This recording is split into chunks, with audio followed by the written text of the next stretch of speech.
Hey, let's take a deep dive into how to make great people lists by learning the logic behind them. We're going to look at 3 different lists to show you several features that will take your lists from good to great. Okay, the first list we're going to look at is if we're already here in lists, we've made a new list, and now we're going to add a rule. I am looking for all adults. So I'm looking in the people product, which is this first drop down. The second one is going to be adult or child, and then I'm going to say is adult. Perfect. This is going to find me the who. Rules find the who, right? So we've got this adult, but let's say that I want a more specific who. I'm going to add a condition. So I can duplicate this rule if I want to, or this condition rather, if I want to, but instead I'm going to click add condition. Okay, I've still got the people product, that's where I'm looking, and I actually want to look for everyone who is a female. So I've typed in gender and then I'm going to look for female. Great.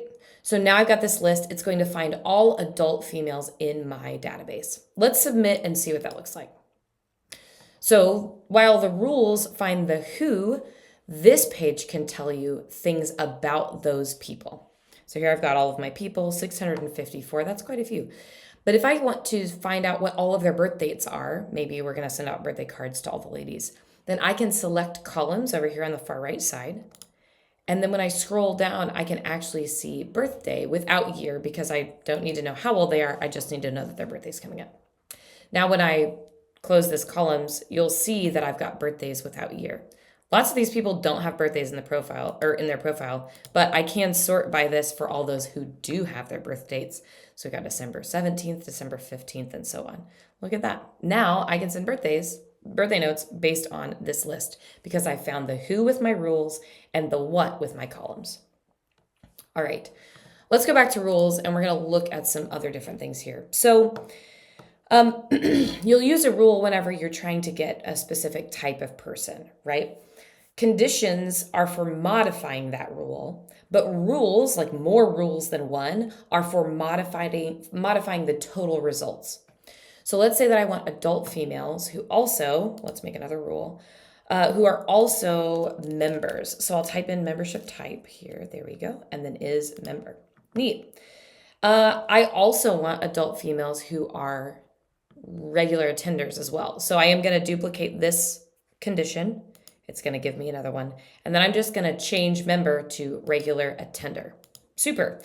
So what I'm doing here with the whole list options, I'm going to say I want to return people matching all of these rules, which gives me this green and sign on the far left side. For the first rule, I want people who are adults and females, right? But for this second rule, there's something special about this. You can use all and do this a couple different ways. But when you have a single value field like membership type, gender, campus, you can't use all because somebody can't be a member and a regular attender, but they can be a member or a regular attender. So we're going to change the drop down just on rule 2 to any. Okay, perfect. So now I've got adult females and people who are either a member or a regular attender. Great. Now, what if I don't want regular attenders or members at all? I just want people who don't have those membership types. The natural inclination is to click include to make it exclude and change those. So now we've got exclude anyone who's a member or anyone who's a regular attender. This works if you're looking for something very specific. But what this is doing is it's saying we're going to exclude anybody who's a member in this first section of this rule. So regular attenders and everybody will be included, or anybody who's not a regular attender. So then you're also going to get all the members. This isn't quite what you're looking for. Instead of using exclude and or exclude any, you're going to actually use the third thing in this dropdown, which is none. Perfect.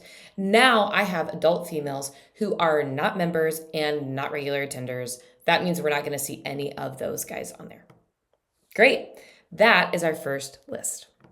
Let's go back and make a second list to help show something else. We're going to go here and create a new list. And the rule that we're going to make is all first graders. So we're going to type in grade. I'll tell you why we're looking for this in here in just a second. Perfect. So we've got grade is first. Now, I don't actually want the first graders to show up on my results. What I really want is the parents of these first graders. So what I'm going to do is go to this thing in the bottom that says my list should include. And right now it says exact matches, which gives me the first graders. But what I actually want is the household adults of matches. You can also look for all household members, the household children of matches if you wanted to know all the siblings, and even just the primary contact, which will give you one person for each household. But in this case, I want all the parents. So I'm going to click household adults of matches, and I can include the exact match if I want, but I don't. I really just want the adults. Sweet. So I've got this, and I'm going to submit this list. Now, grade is first. Perfect. I've got 47 adults that are associated with a first grader. What I'm going to do now is add an asterisk to the top of this title, because what I want is to make a list of all these parents, but I only want the members. Now, why wouldn't I do that in the rules originally? Well, because I'm looking for first graders and then returning their parents. So I have to make a thing called a list of a list. So we're going to make another list. This is all a chain all together here. So there's another new list. We're going to add a rule. This is called in a list. It's a very powerful feature. So in a list named grade is first, but you could look through any of your lists here.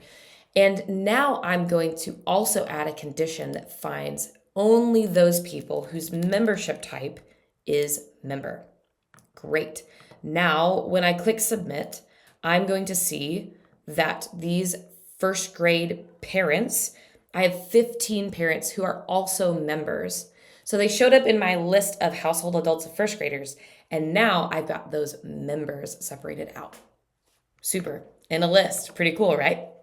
Okay, the last thing we're going to do here is we're going to make a list of high schoolers. And what we're looking for here, we'll type in grade. We're looking for all the high schoolers who are serving on a services team.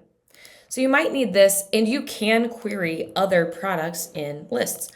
So we've got people, grade, their grades between 9th and 12th grade. And we're going to add a condition, right? Because that modifies the original rule. We're going to actually change our product to services. And then select team assignment, and they're just any service type, any team, any position. What's cool about this is you can find out who's serving on a team in that particular grade level, in those grade levels. If you're looking for those people's profiles and you just need to know who the people are and anything about their actual profile in people, then this is the way to do it. But if you're looking for product-specific data, like which team each student is on, then going to that specific product, in this case services, is going to be the best place to find that information. And that is lists logic.